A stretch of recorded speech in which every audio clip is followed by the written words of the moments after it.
That food here is poisoning you. Is there anybody else scared to eat? I'm getting scared to eat. If you're living in America, you have to tell me if this makes any sense. The food, what is going on? Like, it does not taste like food. Like, something's off. Please tell me I'm not the only one. Everything is filler. Everything is fake. When it says 100% Parmesan cheese, it's not. It's not. The salmon isn't salmon. The cod isn't cod. And we're using this to fuel our bodies. Like, I don't want to eat anything. You ever sit down to eat something and think, why doesn't this taste like it used to? I've been noticing it more and more. Food looks good, but something feels off. And it's not just in your head. Over 70% of Americans' diet is ultra processed food. That means additives, preservatives, and ingredients you can't even pronounce.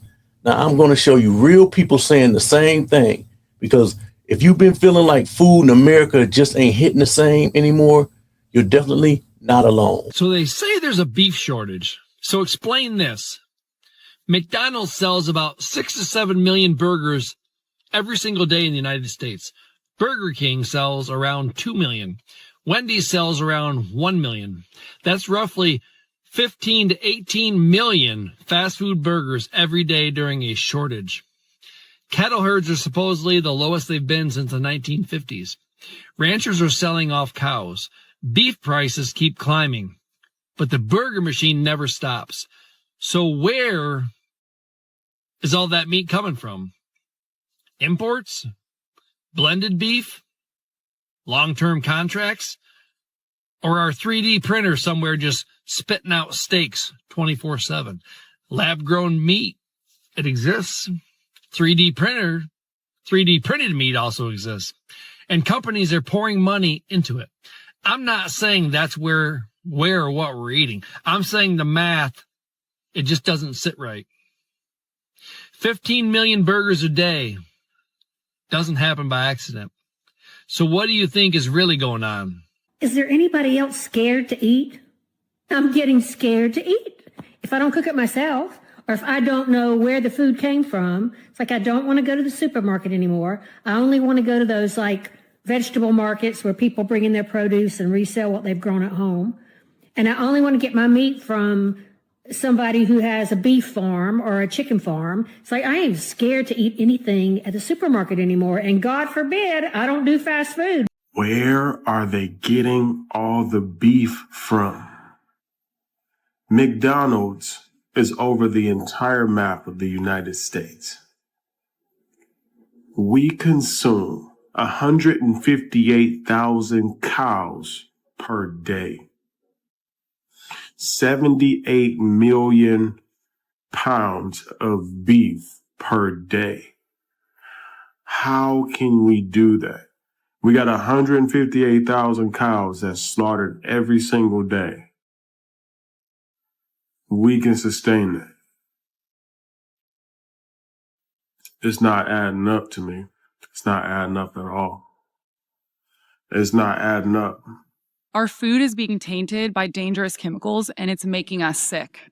Our current agriculture system origin story involves large chemical companies, not farmers, chemists. 85% of the food that you're consuming started from a patented seed sold by a chemical corporation that was responsible for creating Agent Orange in the Vietnam War. Why are chemical companies feeding America? In 1974, the U.S. started spraying our crops with an herbicide called glyphosate. And in the early 1990s, we began to see the release of genetically modified foods into our food supply. Okay, I've been down this rabbit hole all day about real and fake meat, right? So I remembered I had some chicken breasts that I had in the freezer. I let them thaw because I got a meal prep. I'm running out of food. I'm running out of protein. Got to get protein in, right? I had just seen this. It may have been AI, a video of a man cutting up a rat and turning it into some chicken. And I don't know. And then I went down another rabbit hole of like the fake, the manufactured meat, right? And I try to erase it out of my head. And I'm like, okay, I got to clean and cook this chicken. Let me clean it so I can cook it so I can eat it and have my protein. And let me do this. Bruh. This chicken looks so manufactured. I don't know if I'm overthinking it, but like, why is it shredding like this? This is chicken breast. And why is it so pink? Like, why? Well, it's not pink. Why is it so white? And then I looked at the label, right? This label says may contain up to 5% retained water. That means they bleached the chicken. Like, can y'all? Y'all see the 5% retained water? Baby. What they mean retained water, and why I never paid attention to this before, and why did I go down that rabbit hole of this meat? Because I swear I'm not about to eat anything. I also cooked some orange chicken from Trader Joe's for my son. It's his favorite. We cook it at least once a week, sometimes twice, right? While I'm cooking the chicken, I'm like, this chicken look like baby rats. Like, I'm losing my mind, y'all.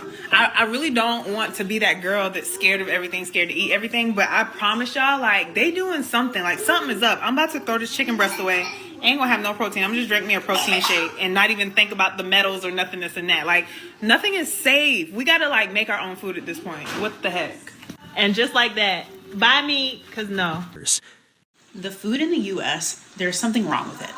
I spent the last 3 weeks in Europe, and prior to that, I spent the last year in Mexico. And I have to tell you, the difference in how the food makes you feel outside of the US versus inside of the US is extraordinary. Aside from the chemicals and absolute crap they put in everything, there is sugar and soy in literally everything we eat in America. Just an insurmountable amount of sugar and soy in everything. But the whole reason I even thought about this today, beyond all of the topics that I've already talked about on my channel about the food in America versus everywhere else, something that I have yet to touch on is that I am never satisfied in the US. I feel like I am always hungry. I eat and then I'm immediately hungry. Why is that? When I'm outside of the country, I eat a meal and then I feel good and full for hours. And then I'm not ready to eat again until it's time for an appropriate next meal. In the US, I feel like I could eat for days on end and I'm never satisfied. I'm never full. But then I'm bloated and icky and it's just the worst. I don't know what it is. It's probably the chemicals and the sugar. But if there's something else beyond that, I wouldn't be surprised. It is the weirdest feeling in the world and one of the main reasons why I left and don't want to ever come back. So I'm sitting here, right? And I'm just thinking, I seen this video earlier that said that, like, pork is banned in 160 countries. And the United States is, like, one of the only countries that eats pork.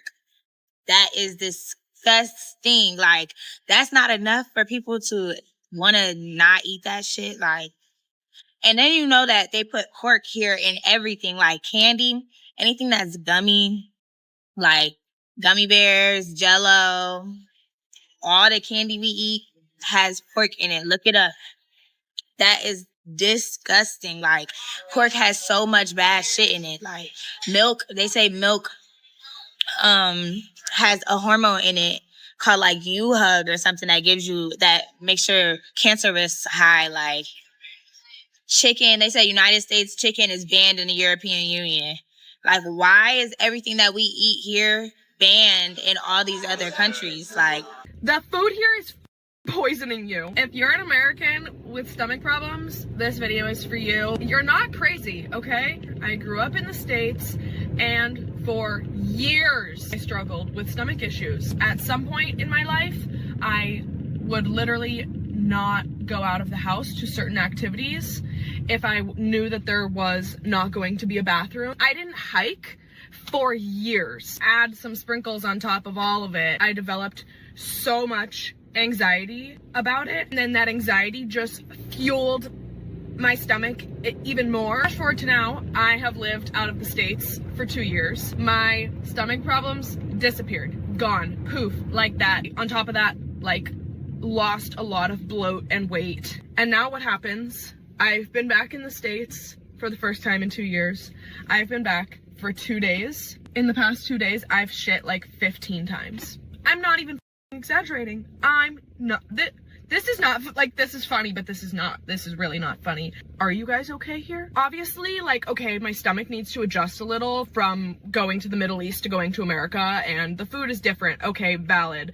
But I'm 99% sure that by the end of my 6 weeks in the States, I'm still gonna be shitting myself.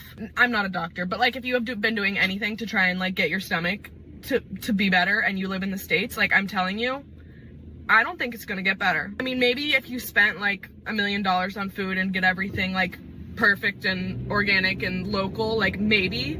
I ate a piece of sourdough with avocado and a peach for breakfast this morning, shitting my brains. Avocado, bread, and a peach. I don't know what to tell you. I don't know what they put putting the food in the water here. For a long time, I thought I was exaggerating that the food here is awful, but now I realize, like, I'm not. I'm not. The amount of ingredients in a piece of bread, I can't pronounce half of the ingredients in a piece of bread. That is so wrong. This isn't me like telling you to go move across the world, but like maybe go move across the world. You know, when I moved to Romania, which is in Europe, for those of you who don't know, I realized the food in Europe tastes completely different from the food in the United States. And even my face started to lean out completely once I moved out of the US. And I tried to figure out why, and I finally came to the conclusion. There is so much sugar in all foods in the United States. American food is sugar fest. That's all it is. It's a sugar fest. Bread has sugar in it. Probably peanuts have sugar in it. Barbecue sauces everywhere. Everything has sugar. In Europe, nothing really has sugar in it unless it's intended to, whether it be a dessert, whether it be something like that. Everything is organic. Everything's from the ground for the most part. It's very different quality, right? It's a very different quality. And I remember talking to my wife about it because she went back to the United States from Romania. And then also, obviously, we just came back to Romania. We're living here. She's like, when I went back to the United States, sourdough tasted sweet. You think sourdough would taste, well, sour. No, it tastes sweet. So I came to the conclusion that the reason why Americans are fat and extremely obese and there's a huge health epidemic is because all of the food has some form of sugar in it that keeps you addicted, that makes you want to eat more. And I've seen the big difference when I moved here to Romania of how the food is extremely just pure. My face leaned out completely. That's something that I noticed with American culture versus European culture. At some point, we got to start asking questions because this isn't just nostalgia. Too many people are saying the same thing for it to be random. Food shouldn't feel like a mystery every time you eat it. So if you've been noticing it too, speak on it. I read all the comments and I want to hear your story. And if you rock with the content that actually make you think a little deeper, subscribe and stay locked in.